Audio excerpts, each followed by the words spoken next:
This video is an overview of VJ Trax Live Pro. Be sure to watch the previous video to learn how to install and configure all of the necessary software. First, let's launch the Magic document VJ Trax Live Pro. Along the left side of the screen, you'll notice all of the scenes organized into folders.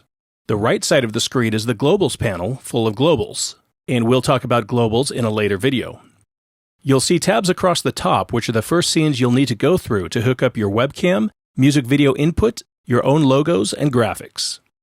Click on the Webcam Input tab and look at the Video Capture module. From the Device pop-up menu, select the webcam you'd like to use. For music video DJs, click on the Music Video Input tab. You'll see the Siphon Client module, which detects siphon sources.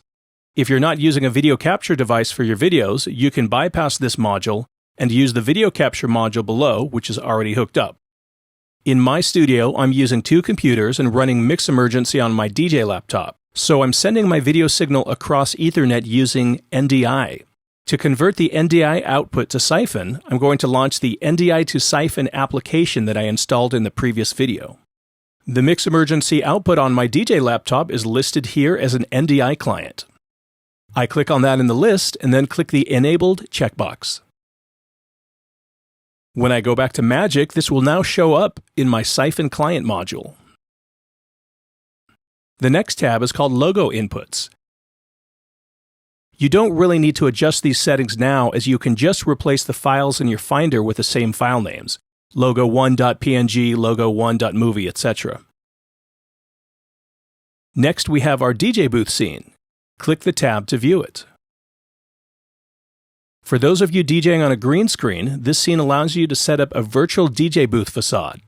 This contains all the modules you need for chroma key, cropping, and positioning your webcam and the virtual DJ booth facade. The next tab, which is the booth facade, is where you can customize the look of your DJ booth. There's already a toggle built in to switch between a looping logo file and your music video input. I'll be covering more details on how to set up your DJ booth and facade in a future video. These next three scenes are informational. You can swap them out with a JPEG or PNG. We provide a template so you can design around the watermark areas in the lower corners. This tab, Info Panel, is a trigger on certain scenes which will show whatever info you'd like, but it's a great place to display your web links. The next tab, Info Scene, is a place you can put a flyer for your upcoming events or the current event you're performing at. The last tab is the Starting Soon tab. Use this scene to put an intro graphic when your stream starts. Now I'll show you the scenes you'll be using in your DJ broadcast along with the effects you can trigger. You'll notice I have not set up my green screen DJ booth yet, as I'm saving that for one of the upcoming videos. Let's configure our MIDI so we can trigger everything from the Stream Deck. Go to the Window menu and select Input Sources Window. In the previous video, I configured the MIDI input and the Stream Deck settings. Now we can select them here in the MIDI input. If you click on the list, you'll see your MIDI systems. Select the one that you configured from the last video. In my setup, I'm using the virtual input I named MIDI button. Note that it's mapped to channel 13 as to not interfere with any of your existing MIDI mappings that you may be using on your DJ setup. Now I can trigger my various scenes and effects from a MIDI device, which in this case is the Stream Deck. There are several scenes depending on which version of VJ Trax Live you purchased. These have the DJ booth in different parts of the screen, as well as the video input in a framed view. We'll be creating libraries of new scenes in the future. Here are some other features of interest. You can toggle between your music videos and a folder of VJ loops. We've picked out 18 Creative Commons loops that you can use in your broadcast. You can also replace them with your own loops. There's also a button to overlay your logo on the video screen. You can turn off your DJ booth altogether if you don't want to be seen. Let's talk about our virtual stage effects. Depending on which version of VJ Trax Live you purchased, you may have up to 10 different effects which you can trigger at any time. Lasers, confetti,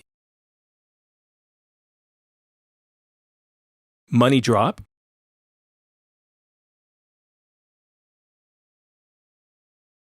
pyrotechnics and flamethrowers,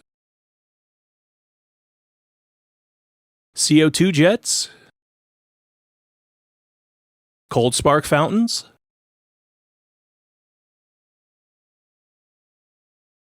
bubbles,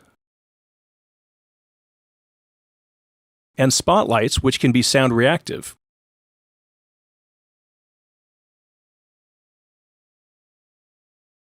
And strobe effects.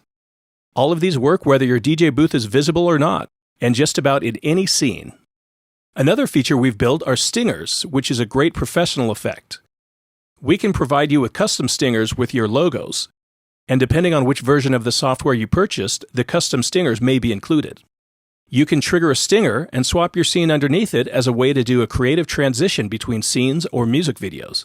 It's also a great way to show off your branding during your broadcast. Those are the basics of VJ Tracks Live. Watch for future videos in which we'll dive deeper into specific features.